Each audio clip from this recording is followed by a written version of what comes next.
Welcome to our final masterclass for T1 2025, and what a masterclass this will be. Some amazing sports icons will be talking about leadership, lessons you can use beyond the sports field. My name's Janine Wardrop, and I'm the Program Manager for both undergrad and postgrad for events. Before we commence, I'd like to acknowledge the traditional custodians of the land which we gather, the Gaya-Magal and the Garigal people of the Eora Nation. We pay our respects to their elders past, present and emerging, and extend the respect to all Aboriginal and Torres Strait Island people. It's my pleasure to introduce to you our amazing speakers, and we are very fortunate to have them share with us today.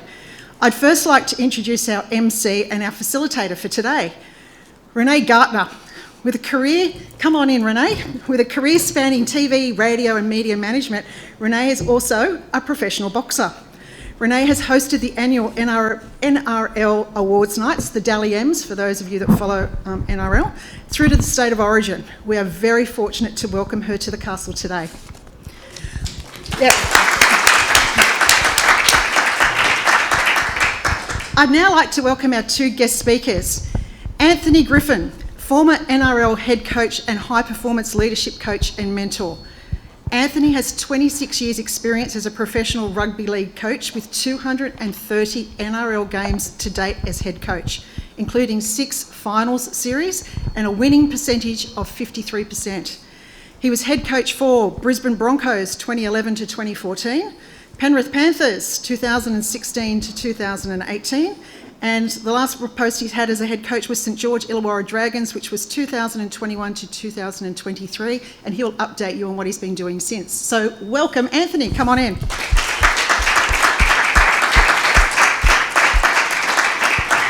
And our third speaker for the day, or our second speaker and our third guest to welcome is Paul Roos. So Paul is a Sydney Swans Hall of Fame member, premiership coach and an AFL legend. Paul is the former Australian rules football coach and coached the Sydney Swans and the Melbourne Football Club in AFL. He's also played for both Fitzroy and Sydney during the 1980s and the 90s, 17 season and over 355 games. He was inducted into the AFL Hall of Fame in 2005 and has won many accolades through his career, including All-Australian 7 times, received the MVP award, Most Valuable Player, and represented Victoria on 14 occasions in the State of Origin. Paul was a senior coach when the Swans won the 2005 premiership. Welcome, Paul.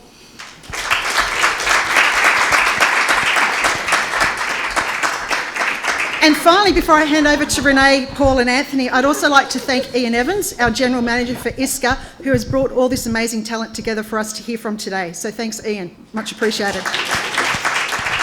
Over to you, Renee. Thank you. Thank you so much. What a welcome. A big welcome, and thank you so much all for coming and joining us today. Everyone online, I know they're in the City campus and also on Instagram Live. If you are watching this and thinking about being a student, there is a March intake coming up. I know everyone in this room could vouch for how amazing this program is and some of the exceptional talent that you get access to find out today specifically about leadership, about resilience and how to succeed in both the sporting and business world. We're going to go through quite a fair bit of a chat with the two gentlemen up on stage, and then we'll open it up to the floor for a bit of a Q&A after. So if you're online, there is a chat section through there that you can pop your questions in. We'll try and get to you all. And then anyone in the room, if you're game to put your hand up, we'll get a microphone to you as well too. So it's a really open room. This is an amazing opportunity where you've got two leaders in the industry to be able to poke and prod and ask as many questions as you want. So please don't be shy. I'll try and ask as much as I can, but if there's anything left over, as I said, just jump in and kick off from there. But Paul, I guess I'll start from you. As we said, we got in the introduction, you were amazing in AFL as a player, but then moved into being a premiership winning coach. What drew you to going into leadership? What was the main reason? Well, I was sort of a captain at Fitzroy, but it's probably something back in our day, it more evolved than anything. You never really thought, are you going to be a coach? Are you going to be a leader? I was really lucky. I went to a great footy club, Fitzroy Football Club. I was really lucky. I had great mentors and great role models that I could look up to. So I think just organically through, firstly I was a pretty good player, but then secondly I had pretty good mentors. So I sort of started to see what leadership looked like. First of all, leadership's about being a good role model. I had really good role models. And then even when I coach the Sydney Swans, people ask me, when did you decide to coach the Swans? Well, the story goes that we'd lost a game on a Saturday. By Tuesday, there was still 10 rounds to go in the season. The senior coach resigned, and I happened to be sitting next to him at the office, and then they had to find out who the next senior coach was going to be. So I was sort of sitting there thinking, well, I'll learn about leadership and eventually decide whether I want to be a senior coach. And then all of a sudden it happened within 24 hours. So I think the point I'd probably like to make on that is make sure you're really aware of opportunities and people around you, because no one is really teaching leadership. Yeah. So at the moment, you're looking around, seeing what's normal, what people do, getting good role models. Every opportunity is an opportunity, and I think I was able to establish that early and had really good role models, which then led me to be able to, be a pretty good leader at Fitzroy, and then obviously coach the Sydney Swans to a premiership. And what about you, Anthony? I mean, you've developed many of the junior, elite and NRL players that we see now on our screens today. What sort of made your venture into going into that elite system of coaching? Yeah, a little bit like Paul, much by accident. I'm from Rockhampton, Central Queensland, a little town. I never played professionally, so I didn't have that, I suppose, profile or that insight to fall back on. I played some junior reps, and in the old days played in the Brisbane competition before the Broncos. But I went back to my hometown, and what happens in the amateur football world, something's similar but not on the same level. After I finished playing, the coach left, and someone must have seen something in me, so they come and said, "Oh, will you coach the team?" And so I went from there really quickly. My journey was I just fell in love with it, like right from the start. And I'm talking 92, 93, and I could see that there was a professional era coming. Not through a clear lens, but I'm a sports freak, so I follow the NFL and the EPL and all those things. I thought, well, eventually there might be a way to earn a living out of doing this. So, a number of steps, moved myself to Brisbane, got some jobs with Queensland clubs, and then eventually worked myself through, and I was lucky enough to be part of the Melbourne Storm when they started. I got a low-level job there as a recruiter and coaching their 20s. So, that's how I started. And as far as leadership, I don't know what it is. It's just in your personality, but I enjoy that role. And I've been able to apply it across, as Paul has, across business as well, and government bodies, and totally different. I can speak to you about that, the differences that I find later, but that's sort of my journey to now. And do you find, you say that leadership's part of you, but it does develop a lot over time as well too, as you sort of take on different jobs and you have those different role models around you. How do you feel both of you, your leadership has developed over that stage? Oh, well, back when I first started coaching, if you did some of the things, or if you handled the people now like you did then, you wouldn't last 5 minutes. I'm talking, a long time ago, and that's just how sport was and coaching was. You didn't have any support staff. You were the number one person that made every decision, and my personality was endeared to that.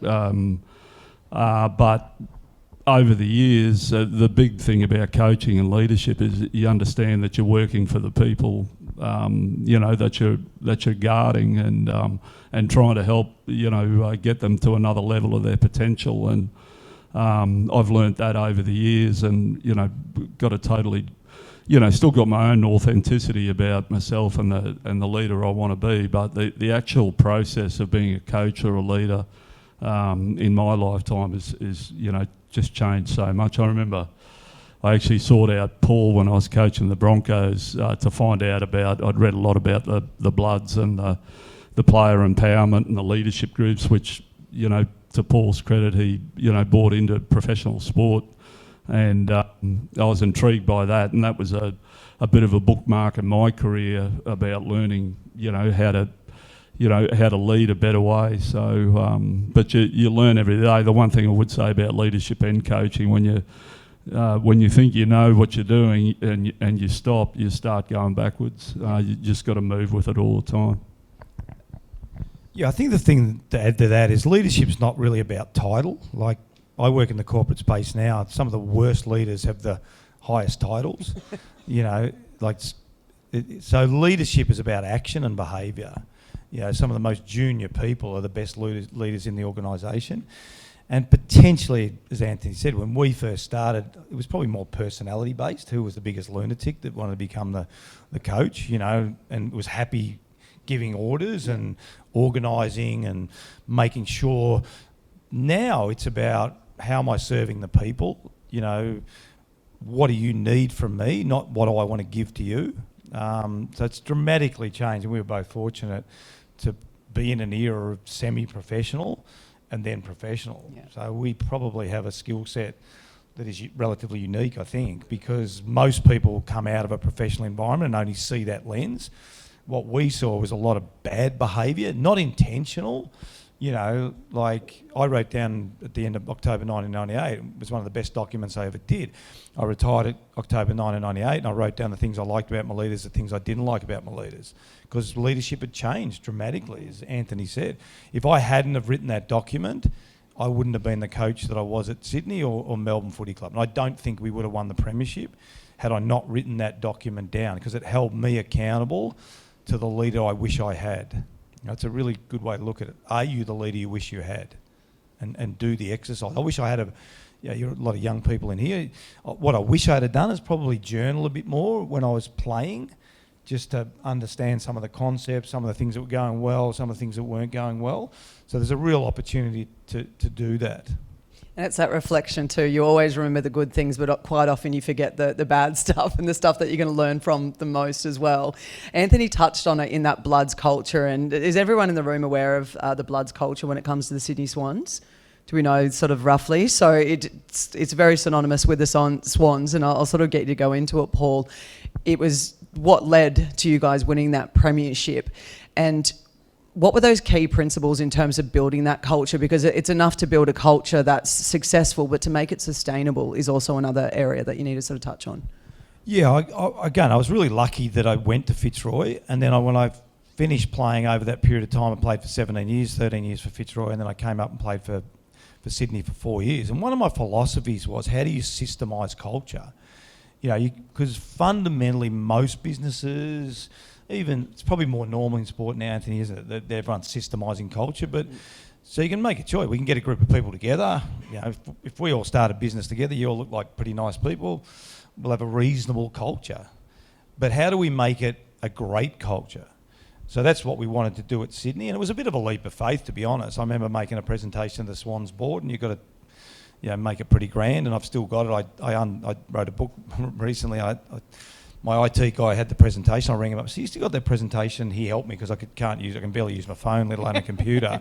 And he helped me do it. And so he sent it through to me. And the last page said, I will deliver a premiership to the Sydney Swans Footy Club. Now, I probably walked out of that meeting going, I got no idea whether I can deliver a premiership. But I had a philosophy, and I wasn't going to waver on that philosophy. And my philosophy was built around, how can we create really clear set of behaviours for our players to act their way in or act their way out. And then we got the players to pick the leadership group. That was down at Coffs Harbour at the end of 2003. And to the full credit to the players, they really embraced it. They wanted to drive their football club, and we systemised it. We reviewed a lot. We challenged the players. They challenged us as coaches. So, and for those who don't know, and Anthony will tell you, like the AFL is a hard draft and hard salary cap. Does anyone not know the system works? So what the AFL system says, you cannot be successful every year. Okay, so if you're successful for 2 or 3 years, you have to go towards the middle and then ultimately down the bottom, and then you have to come back up again. Anyone that's followed AFL football will know, and you know, Craig Bellamy's done a great job. Ivan Cleary, 4 premierships in a row. Anyone that's followed AFL, we started the system in 2003. The team that played in the grand final last year was one of them was Sydney. The second team to do it was Brisbane. Was Geelong. They started in 2006. So it's been an amazing effort by the Swans to buck the system, because they have a system. Their role model, their leaders are role models. You walk into that football club, you know what's acceptable and what's not acceptable, all right? And then you act your way in or you act your way out. And that's the beauty of having a really strong system. And is that also about the buy-in from that playing group as well too, sort of evoking that culture within the players to become their own leaders? So you kind of take a step back, but you're still puppeteering to a degree. 100%. Stewie Maxfield was captain under our first system. The captain of league would have been the same. Union was normally the best player, the longest serving player, that sort of stuff. So Stewie wouldn't have been our best 10 players. And I remember when we picked Stewie as captain, after the players voted for our leadership group, we picked Stewie out of the leadership group as captain. Even the board was, this is a bit strange. How can you have the 10th, 11th best player as your captain? But he was our best role model. And he drove the system. He's the best leader I've worked with because of what you said. Yeah. There were days where I'd walk, Stewie or Kirky would walk past my office and they'd be yawning. I'd go, what are you guys doing? Oh, we had a session down at Maroubra Beach this morning. And I knew what that meant. It was one in, all in. If someone made a mistake, did something outside the Bloods culture, everyone would go down to Maroubra Beach, 5 o'clock in the morning, Stewie would get the bricks out, they'd do the push-ups and all that sort of stuff. So because we can talk about empowering your staff, but often in the corporate world, this is one of the biggest problems. When I finished playing at Sydney and I started coaching, I can't run down and play, all right? You will all be able to play in the corporate world, okay? I can't down run. Anyone follow the Melbourne Footy Club here? You're all Sydney people. Okay, Melbourne were terrible. Before I got there, they'd won 2 games and lost 20. So I probably could have still got a game when I was coaching Melbourne, but I can't play. This is going to be your challenge as you get up the corporate ladder. You can still play because typically the head of marketing is the best marketer, technically. But when you get to that position, you're asked to stop marketing. You're asked to start empowering your staff. But it's really easy for you to get in and do the work, and that breaks trust. When Nick Davis kicked that winning goal against Geelong in the 2005 semi-final, I can't run down and kick the goal. All that preparation's been done. We practiced that play over and over and over again. Then the players had to execute that under pressure because I can't run down.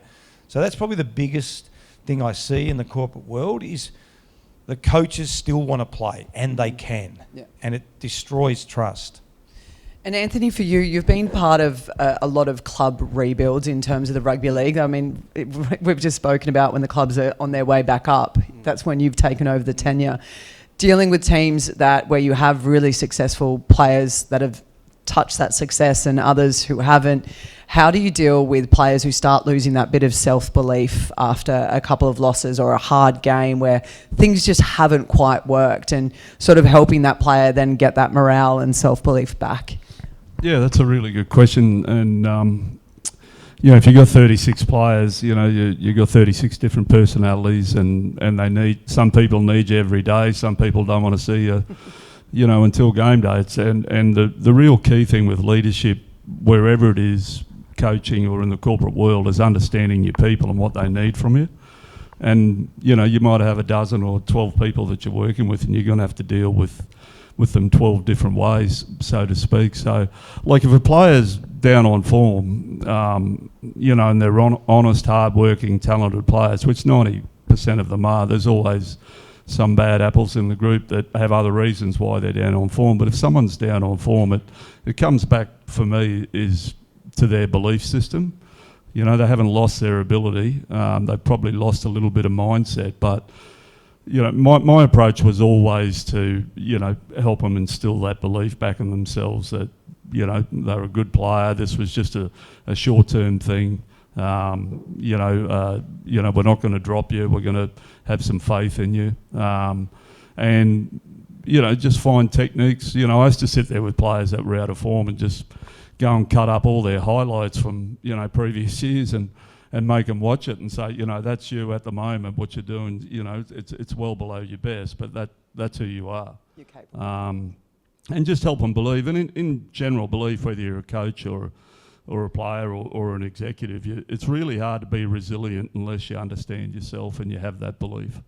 Because, if you hit a roadblock and you can't fall back on, some confidence or some really hardcore belief about who you are and what your strengths are, it's very hard to be resilient. And so it's just about helping players get that belief back. It's not easy, obviously. With some people it is. With some people it might take weeks. But that human approach of I'm here to help. Like I said before, I've sorted out over the years that, you know, the coaching role or the leadership role, as Paul said, is, you know, you work for them. You can't go out and do it for them. You're just trying to find structures and techniques and methods to, you know, so that they feel safe. And when people feel safe, and what I mean by feel safe, they know that they can be themselves. They know everyone in the team's, you know, on the same commitment level. So there's a surety about how I can play my role here. And when people feel safe, they perform at a high level. You know, whenever there's doubt, you know, it depreciates your performance level. You know, it's like the stock market. You know, if there's doubt, the share plummets if people don't totally believe in what they're investing in or what the outcome's going to be. So belief's a big thing for me, you know, when someone's out of form. And you've touched on that belief, that empowerment, that resilience sort of topic. And a lot of these students, when you go into corporate world, as we've just said with Paul, you might be a leader, but you might not have the title, but you can still sort of be in that aspect. How do you teach these guys to be both a leader and once you're in that team and a leader with a title? Like, how did you find that difference between going between those two sort of separate spaces individually? Well, I'll just touch on something you said there, and Paul mentioned. I do a lot of work in the corporate world myself, and there's the biggest learning I try to get people that, you know, want you to come in there is there's a management title, you know, but that doesn't give you any, you know, leadership exposure to your people. You know, you're not a leader until someone wants to follow you, you know. You know, with all the trust in the world, you know, that's when you become a leader.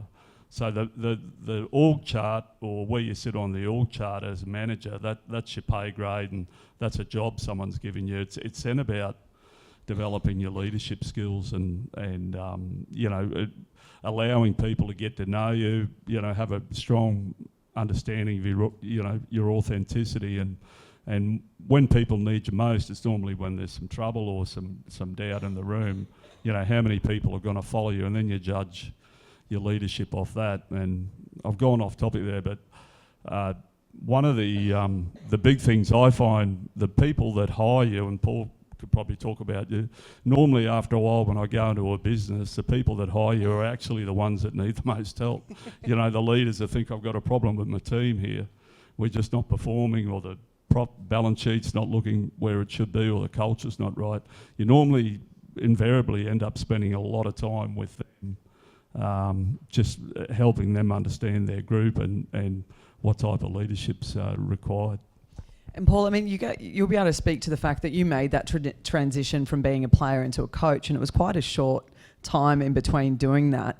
How did you go from that transfer to be able to sort of shift? People are now looking to you like as a coach, no longer as a teammate.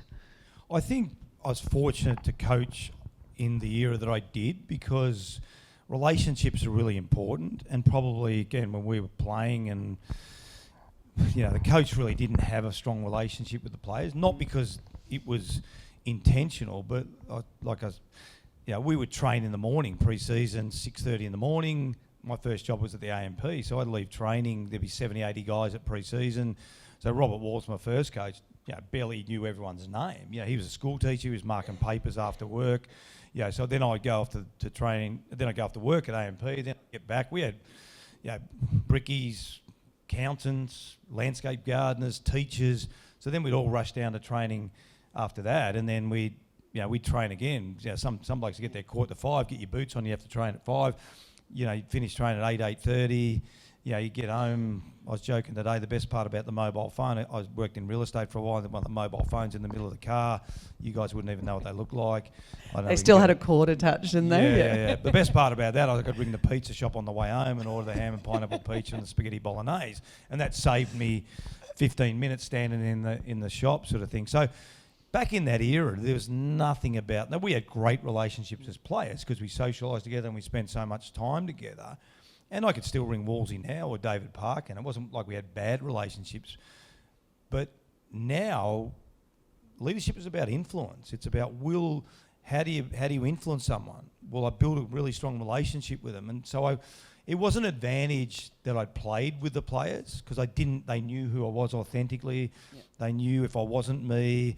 So I couldn't sort of fool them, and that was a real advantage. So relationships are a really key part of leadership now. Building really strong relationships so we can have really honest conversations.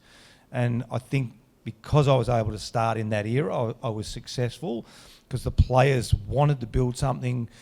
That's not to say we didn't have robust discussions. Yeah. You know, we had really robust discussions. Someone said this, I don't know what it was, said, the test of a good leader is how many weddings you get invited to. And I was like, that's actually pretty cool. Yeah. Like, because that's that care factor. How much do you care? Again, you'll find in the corporate world, no one wants to give feedback. In sport, it's bizarre. Like, I'm like, why don't people give feedback? Because what's happened in the corporate world, the feedback loop is the 3 to 6 month review. Mm-hmm. And then it's like, everyone gets anxious about the 3 to 6 months review. And then the feedback's from 3 months ago. And it's like, well, why didn't you tell me 3 months ago? In a footy club and sporting environment, feedback is every single day. So it just becomes what we do. And the reason I give feedback, the only reason I should give feedback is because I care about you and I want you to be better. That's the only reason. And without feedback in sporting clubs, and I was telling the story before, the guys I'm working with, the 2012 Premiership, there's a guy called Mitch Morton, played West Coast Eagles, Richmond, then went to Sydney, played the last 4 games. And I think Tom Hartley interviewed him on the ground after the game, said, mate, congratulations, you've played 4 games, you've won a premiership, how do you feel? And he said, I got a peer assessment halfway through the season, I thought I was going really well, my teammates said they didn't trust me, so I had to change my behaviour. 2005, I had a young player walk into my office, told him, bang, bang, bang, bang, you're out of the team. He said, I want to get a peer assessment, I want my teammates to tell me. They told him exactly the same thing. Way more powerful when it comes from your peers. He changed his behaviour. If those 2 players didn't get the feedback, they would never have achieved the pinnacle of sport. So if we think about, I give feedback because I care. Mm-hmm. So the fact that I'd had good relationships, I could have honest conversations. Stewie and I played together. We played together in the '98 grand final. I probably played with another 5 or 6 of the players that played in 2005. It was an advantage. It's no longer an impediment to getting people because we're bringing them along for the ride. Yep. So that was a big part of it, the fact that they knew who I was, and then we set up this system collectively. And I guess this is a question to both of you. Talk about that feedback aspect as well too, but do you encourage it to come from, for lack of a better term, from the bottom up as well too? Those players giving you feedback or asking more questions, and the empowerment message again, do you empower your players to sort of make those questions to you guys as a coach? Yeah, it's funny what Anthony said before is right. We get asked all the time, you know, what companies don't you work with? It's the leaders that don't want to be held accountable. Yeah. You know, I know, you know, day one we'll go and do a workshop and then, you know, oh, can we come back? No, can't come back because the leader doesn't want to be held accountable. The leader's like, well, can you get these guys all to follow the rules? Because I'd prefer not to. Yeah. And in that, the reason I'm bringing that up is because if we do a feedback session, it's always the leader that starts. Mm-hmm. It's the CEO, it's the coach, it's the captain. The captain's the first one to get feedback. We think you're a good captain because you do this, and this really well. You know, how can Stewie improve? Stewie can be a bit more empathetic, you can do this or whatever it is. That sets the scene for the organisation. If we see the leader getting feedback, wow, then that opens up the door for everyone to want to get the feedback.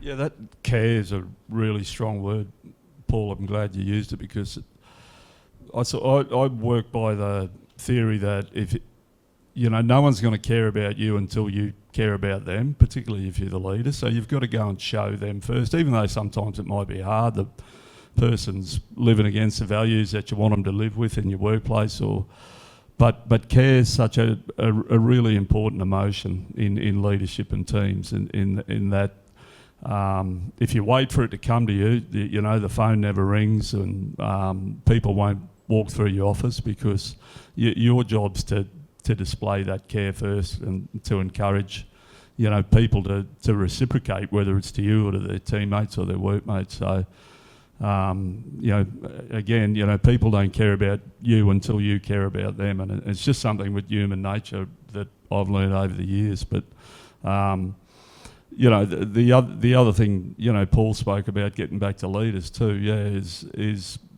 you know, the leaders control the environment and to offer the opportunity for people to give feedback and to take it yourself. And feedback's so powerful, and some people don't understand feedback. It's not personal. You know, if someone just says to you, "I just don't like you, you're a terrible person," that's not feedback. That's personal. But if someone's got the balls to come and say to you, "Look, you're not yourself. You've dropped off on some of the standards, and I just want to let you know I've seen that," or, you know, good feedback. I think what you've done over the last 3 weeks in your job has gone above and beyond. It's helped the whole team. And feedback's so powerful, and the reason it gets in the way, in my experience, you know, is ego. You know, ego. When you haven't got control of your ego, you're trying to either protect the past or perceive the future. You're never quite present, you know, with yourself and your thoughts, and then with your teammates. So, big part is just helping people understand that feedback's not a criticism, and it's not going to bruise their ego. It's actually a sign of care that I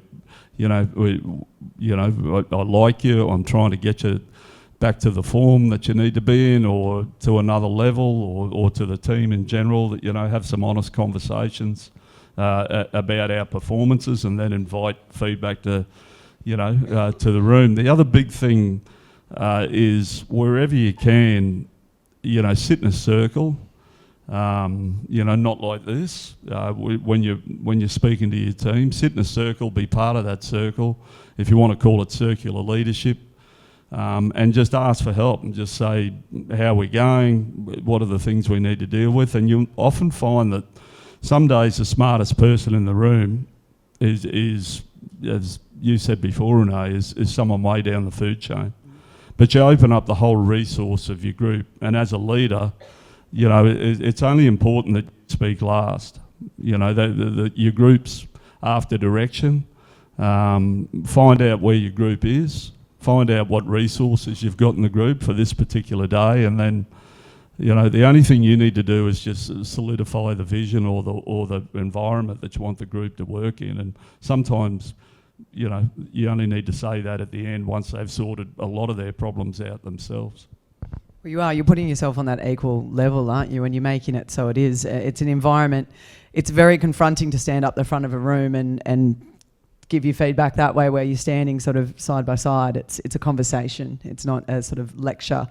When you sort of have to battle with those players, and you have opened it up so it is a circle and it is that sort of equal group, how hard is it to separate between motivating the player but also keeping it disciplined and letting them know that there still is sort of a pecking order? You would have dealt with some personalities in your time where you need to kind of keep them in their spot as well as keep them sort of... Yeah, look, you know, as Paul, I've dealt with some really, really headstrong, and when you play professional sport at that level, you know, you're not normal, so to speak. You know, not that you're not normal, but you know, it's a tough gladiatorial business. So you need to be a little bit left of centre in the way that you view, you know, your life. It's, people think it's easy and high paid, but, you know, it's a 7-day-a-week, 24-hour-a-day thing, and a lot of it, particularly in contact sports, you've got to absorb an enormous amount of physical punishment and dish it out as well. So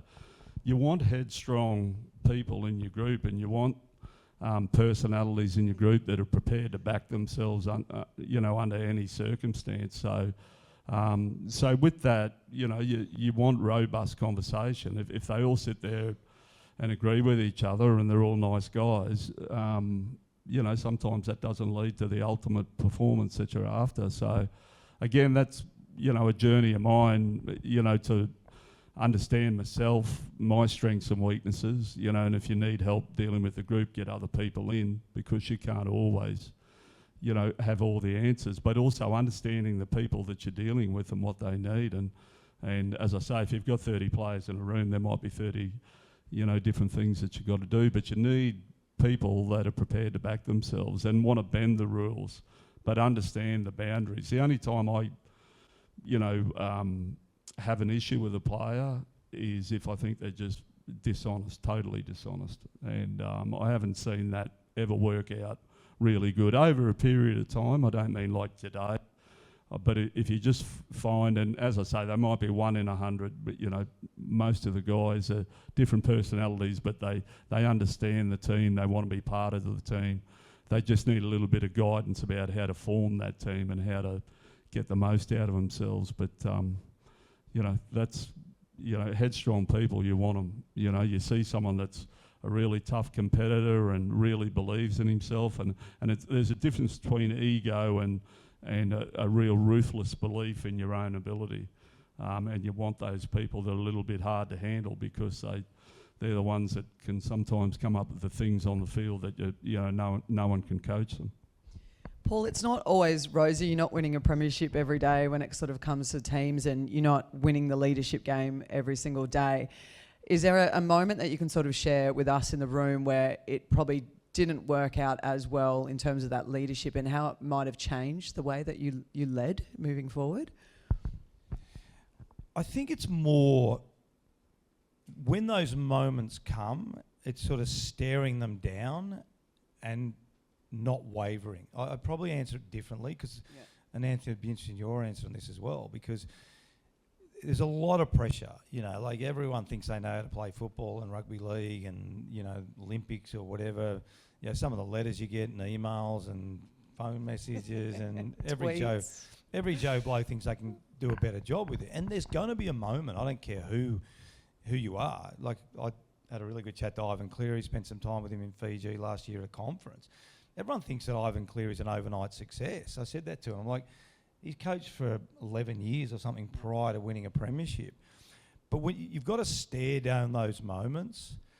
And I think that's the thing I've learned over time. If you believe in yourself and you've got a good structure in place, and you think you're really competent, and they're the moments that stick in my head. We were 1-4. I coached 10 games in 2002, and we won 6 and lost 4. But I say this as an interim coach, it's like it's a honeymoon. It's easy, because everyone.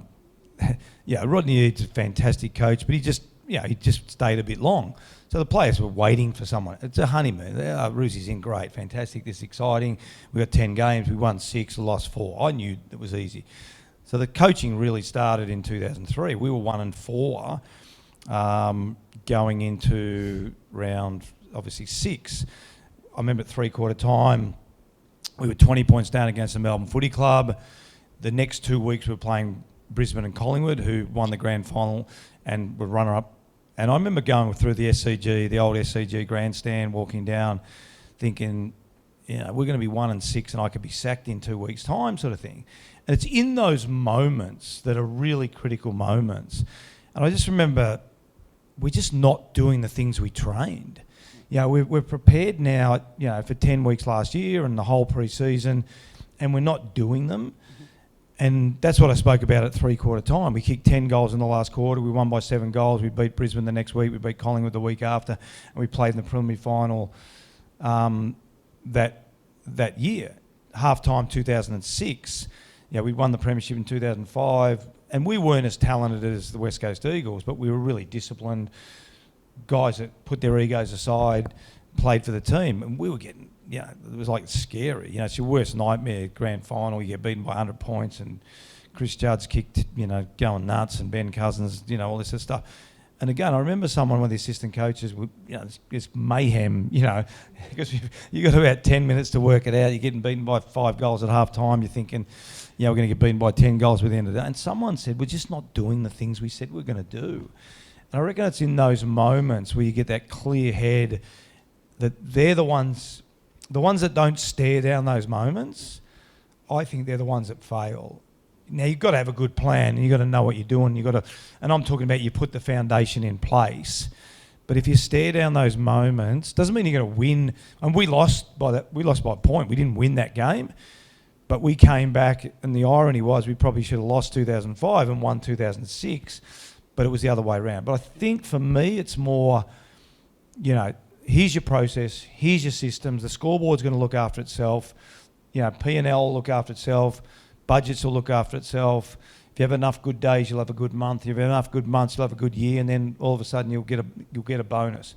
But too often in those moments, people don't stare them down and they waver, and they're the coaches and leaders that don't succeed. Is it a matter of controlling the controllables as well too within that state? Like obviously going back to your basics, sticking to your plan, but also knowing what's within your control? Yeah, absolutely. That's, great explanation by Paul. And when you're in a hole, again, it comes back to belief that, you can resonate, okay, I'm not doing too much wrong here. Sometimes it just slips away from you, in a similar way. My second year at Penrith, we unearthed a lot of young players that were still inexperienced, and we ran into the finals in 2016. And in 2017, everyone was saying, well, this is a new team that's, we're going to be top 4, and similar story. I think we were 3 and 7 out of the first 10, and, I had to go, and the players were too young. And another tip for you if ever you get into leadership or coaching is don't read social media. But my job was to just analyse and as Paul said, to stare it down about where, inside our walls we were. And I went through stats, vision, met with players, and at the time I decided we weren't going that bad as what the results were. We'd lost a couple of golden point games and played some of the top 4 teams. And for then, as an individual, as a leader, you've just got to stick fat. You've got to, the reason it's so exciting to be a leader is because you live on that knife edge. You want that responsibility. If you want to get off the knife edge, it's real easy. You just roll off and you're done. But that's the exciting thing about leadership or teams or business is what have you got under the bonnet when things aren't going really well? And what do you believe in, and where do you think you can take the team and take the people in your team? Because anyone can do it when it's going well, and there's times, and Paul, I'm sure you'll say the same things. You might have a wonderful month and you think, where did that come from? I haven't done anything differently, but the team just plays out of their skin. So you think you're a rocket scientist, and you're walking around thinking you've got all the answers. But so the key for me in that period, which was a great learning experience, was analyse what you're doing. Is there something you should be doing better? And then maybe there are a couple of things, but most of what I looked at, I thought, no, we're going pretty well on our KPIs, and the group's in a good space. And so you just got to ride it out, but they need you as the arrowhead to ride that out. That's when your leadership comes to the fore, because if they see you blink, or, because everyone watches the manager or the leader or the coach. When you walk into the facility, there'll be 36 players and 25 staff after a loss, and they want to know your mood. They won't go and ask you, but everyone's watching. So when you're in that leadership position, embrace the challenges, and it's so rewarding when you get your people to the other side. And this is the last question, and then we'll open it up for the questions. So remember, if you are online, make sure you get those questions into the chat section. But that belief and that knife's edge that you spoke about, it sort of leads us to the final question of resilience. How do everyone on a sports field and also in a corporate environment build those strategies for resilience, so when their back is up against the wall, they know how to sort of keep themselves afloat and keep moving? Yeah, it's funny, some of the words that we use now can be overcomplicated, like what's resilience, what's confidence, what's empathy, what's all that sort of stuff. I mean, resilience to me is about your preparation, your knowledge, then your confidence, and then just keep moving forward. What really is resilience? It's getting up in the morning, and brushing your teeth, getting on the ferry like I did today, and that's resilience. I think sometimes we can overcomplicate terms. So anyone that's facing adversity, just get up. Put your pants on, put your shirt on, put your shoes on, walk out the door. That's resilience. Because sometimes we look at, one of these things now. I think there's a thing called Instagram. Has anyone got Instagram? There's this weird thing where we look at role models that we've never met in our lives before, and they're sailing around in these yachts in the Bahamas and Crete, and they're sitting on spas with good-looking people sitting next to them. And now when I was growing up, we didn't have Instagram back in the 50s and 40s and 30s when I was a kid. We had role models. We had see, touch and feel. you know, Uncle such and such, and you know, Alan Pascoe and my dad and my mum, and so I legitimately knew what they did. And this is the danger that we live in now. Sometimes we see success as easy. Oh, look at that person, that billionaire. Look, you know, they got the yacht, and you know, some of the stories that I've heard, because you know, I have an opportunity to speak to people that know some of these people. Most of them got handed money, you know, like, and I'm not going to mention their names because I don't want to destroy any of your icons in the Instagram world, you know, but sometimes they're just handed these opportunities. The people that we looked up to, you could see what resilience was. It was get up, go to work. Like my dad was resilient. He wasn't anything special, but he got up, went to work, came home, gave us a good lifestyle, etc., etc. That's resilience. Don't overcomplicate it, because again, these people get these platforms, and we go, oh, look at that person. They ran 100 miles and they rode a bike 200 miles, and you know, wow, I can't be that resilient. I don't know about that. You know, like that's airy fairy garbage. That if they want to do it, that's cool. So don't overcomplicate it. You know, if you're going through a tough period, reach out. Someone will help you, but just get up and keep moving forward. That's resilience. Yeah, couldn't agree more, mate. I only know about Instagram because my daughter's on it and she shows me, but yeah, all the influencers and, you know, resilience again, like for me, if I could just give my insight, you know, because when you're a professional coach, you know, you'll go through stages where you'll get hired, fired, people don't like you, people love you. And it's about, you know, being able to absorb that information but still understand who you are. And Paul spoke about journaling. If I could just give my own insight, when I'm absolutely in the best mindset, and you're never at your best all the time. I've got a total understanding of myself and, you know, what I think my strengths are. And I've found over the years journaling just helps me get my thoughts on the paper.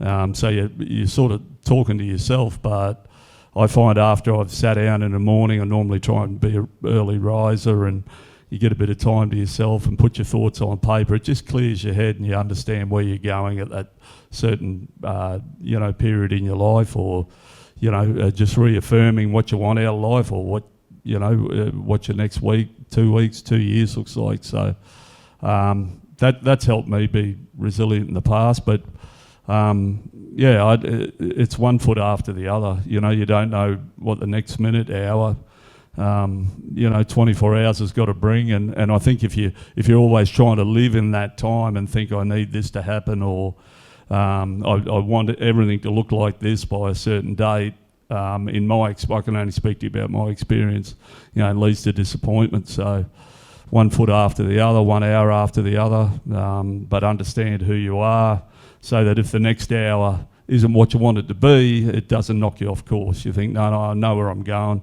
I've just hit a little bit of a roadblock here, whether it be in your day or your career. I think they're the things that have helped me, and I've seen probably the highest performers that I've worked with player-wise, and, you know, the really elite players, they have that, you know, that trait as well. They don't get flustered very easily. They might dip a little bit in form and performance, but they've always got a huge trust in their own ability. Thank you very much. Well, we've spoken about leadership, empowerment, and I'm about to empower you all right now for a bit of a Q&A. Remember, no question's a stupid question. We all learnt how to use a spoon at one stage. So back yourself. Does anyone want to kick off at all? Up back. This question's for Paul. So with, you know, dealing on unfortunate situations like our track record with the premierships, how do you, as a coach, ex-player and person in leadership, make those changes, positive or negative, that impact the club, but you still keep the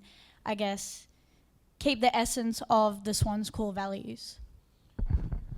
Yeah, I mean, it's a complex question, because I sort of have a philosophy around, the technical side. I mean, obviously I know football really, really well, but I think, in an overall sense, if you know who you are and what you stand for, it doesn't mean you're going to have 356 really good days. You know, like what it does mean is when you lose like the Swans did last year in the grand final, it doesn't take you long to identify why you did. Does that make sense? And I think that's part of their system. I think they went through the tape. I read Dean Cox said like 7 hours sort of thing. So, and they would have known what they were going to look at and known what they're going to see. Again, staring those moments down, poor coaches and poor leaders. This is taped, isn't it? Because I've got to be a bit careful. Who's seen this? I won't mention the. Oh, okay, I won't mention the club, but there was a club that was really close and went and did something really stupid after losing, and really destroyed their footy club for a number of years. You know, now again, they're pivotal moments. You know, if you're really clear on who you are, what you stand for, then as hard as the reviews are, and it's a long time. This is the hardest thing. It's a long time between playing in a grand final and your next season. You know, so it's a lot of heartache when you lose. But I think in those moments, again, as long as you're really clear on who you are, who you stand for, I think they need to make some tweaks to their game plan, you know, which they will. But has anyone seen Moneyball? Really, Moneyball, for those of you who haven't seen, it is a book called Moneyball. It's really, if you don't like sport, it's really... So what happened in baseball, okay, I won't remember the name, Anthony, you jump in if you can remember, but there was a Harvard graduate or a graduate who studied baseball. Yeah.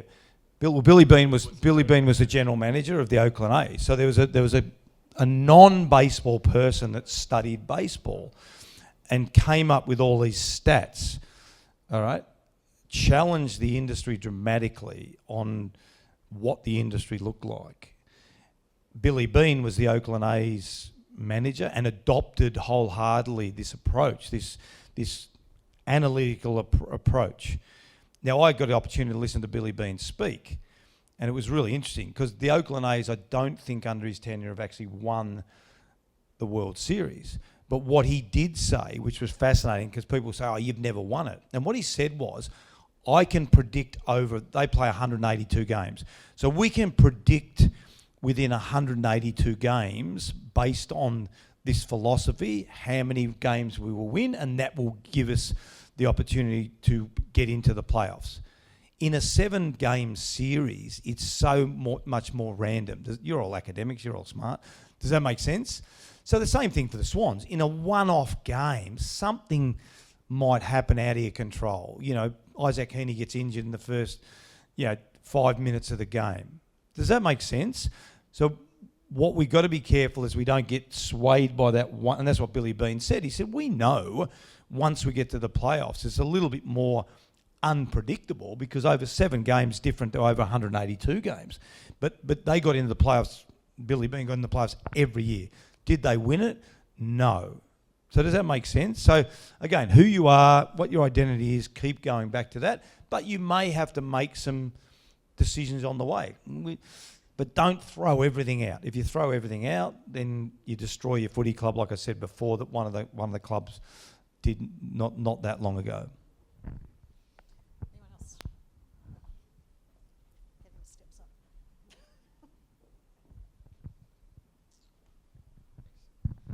up. This is for both Anthony and Paul. The sports industry is quite unique in the fact that coaches, captains and players are often the face of the brand, whereas in corporate, it's often the exec team, the CEO or your chairman, depending on the business. How have you managed in your experience, and what have you seen? Because there's a lot of future sports administrators in the room today, and hopefully a few coaches. But how have you seen the clubs that have worked best where the administration side has, from a leadership perspective, supported the face of the business essentially, but isn't the top of the hierarchy either? So there's quite a different dynamic in the sports world where this culture of the team and the playing group and the coaching staff can be or maybe is different to the business side. How have you seen that work really, really well or maybe not so well? Oh, it's a good question. From a sports point of view, there's no fluke that the most successful clubs have the best culture from from the chairman down to the guy that washes the jerseys. There's an alignment, there's a belief, there's a selflessness, about the whole club, and there's a real openness about the way they do their business as well. And again, I won't go into different clubs, but so it's really important. Like if you're in a high leadership position, for me, so if you're the chairman of the board or a director, that again you understand your strengths and your weaknesses, just how you want your coach and your players to do, and that everyone's aligned on that. That's the most important thing. It just comes down to personal relationships, but also understanding where you fit into the business, and that everyone's got an open dialogue with each other, and everyone can take and give feedback and can give and take care. For me, it sounds really simple, but the simplest things are sometimes the hardest things to create. And I've been involved in a lot of clubs, and I've seen a lot of clubs across a lot of different sports. And when a club's not successful, obviously there's player talent and coaching methods and all those things. But one of the big fundamentals why they're not successful is they're just not totally aligned, and they don't understand each other on the level that they need to. And being prepared. The big thing is being prepared for me to say, whoever you are in the club, I need some help with this, or I don't understand this. We've all got our certain strengths, which is why you're at that level or in a club, whether you're a player, administrator, coach. But the ability to ask for help and to acknowledge that everyone needs to play, their role. I think they're the two things that I've seen in sports administration. In the corporate world, it's a lot more easier to see for me. Paul might have a comment on that, because normally you don't get called in until the place needs to be turned upside down. So it's always retrospective, because we make a living on our balance sheet when you're a coach goes up every Friday night. And you're scrutinised on that as a team. So you're working every hour. You're working yesterday on being better today. It's on turbocharge your ability to build relationships, to build combinations, to have everyone on the same page by next Friday night. In the corporate world, you normally, find something that's already damaged. And as I said before, a lot of the reasons it's damaged is the leadership that's there, and that's not. I'm not saying that in a bad way. I had a good mate of mine ran a big government department in Queensland, and he got me in there for 6 months. Every couple of weeks, or how we do things, to speak and try and sort out what was going wrong. After about 4 months, I had to go to him and say, mate, I think you're a big part of the problem here. Feedback wise, for these reasons, and that was a game changer for him. He took it the right way, or understood it, and they, he's still cracking on, miles ahead of where he was. This was 4 or 5 years ago. But, alignment, honesty, personal relations, they're the human things that most of the great clubs have in spades. Yeah, I mean, underrated. If you think you're going to, I don't know, who's the worst team in rugby at the moment, rugby league? Who was on the bottom last year? Tigers. I mean, if they, and again, I'm not suggesting, but what I'm saying is, if you think by putting a good coach in a shit team is going to change it, you're kidding yourself. If you think putting a good chairman, good CEO, good football manager, good coach, good head of recruiting, that will change it. Yeah, so you have to have.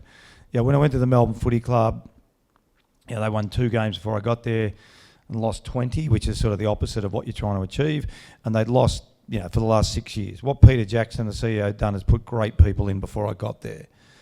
So you have to have alignment. You have to have good people.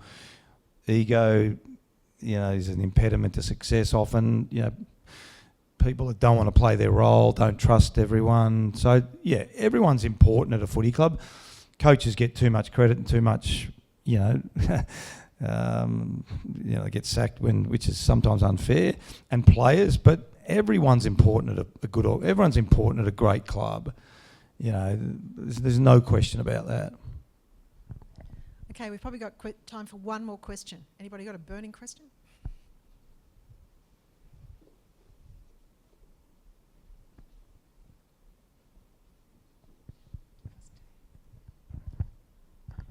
My question's for both of you, but how do you go like navigating a situation when you've got a really great player or a really great team member, but they don't necessarily follow the team or organisational like culture and things like that? Yeah, I mean, that's not unique to sport. That's in businesses as well. You know, we call them the coach killers, talented dickhead, whatever you want to. We call a spade a spade. You know, I think Anthony touched on it before.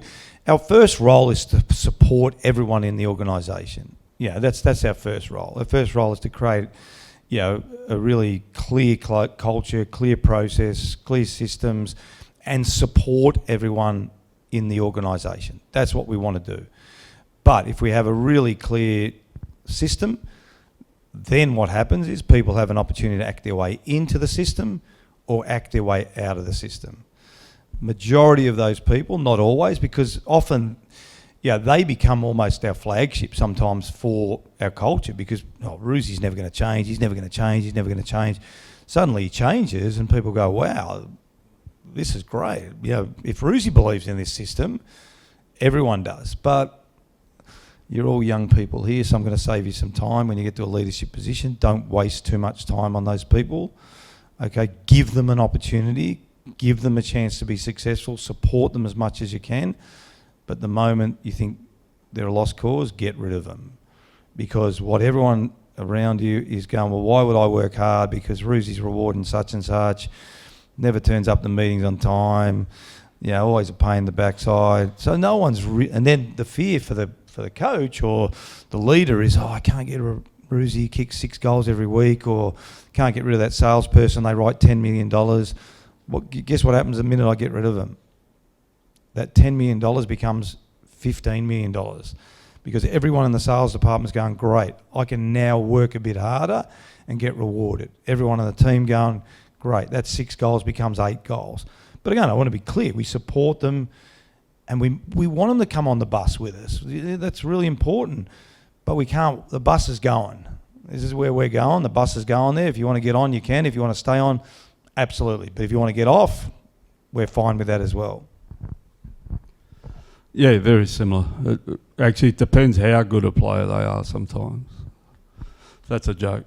So if they're a really good player, well, yeah, no, because the salary cap these days in both cases, it's hard to recruit. But again, I'd go back to something I was talking about before, the difference between being headstrong and dishonest, similar to what Paul said. Like, I've had experience with guys that are rep footballers and, you know, terrible egos, you know, highly paid, you know, self-intentional, you know, so, but I had really good experiences with them over a period, getting them to understand the value of the team. And they can't, you know, when you're in a sporting team or a highly, you know, operating corporate environment, you need everyone around you to bring out the best in you. And sometimes people don't understand that initially, you know, particularly sometimes their upbringing or, you know, they might have come out of a junior system where they got all the accolades, you know, and they just need a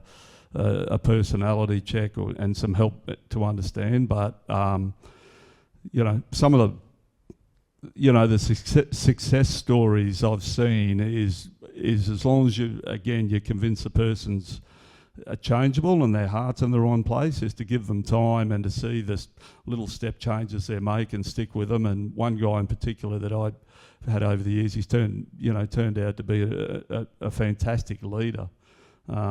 He always wanted to be a leader, but the player, like I said before, the players wouldn't follow him because players figure things out really good, quicker than what you do, and sometimes they don't tell you.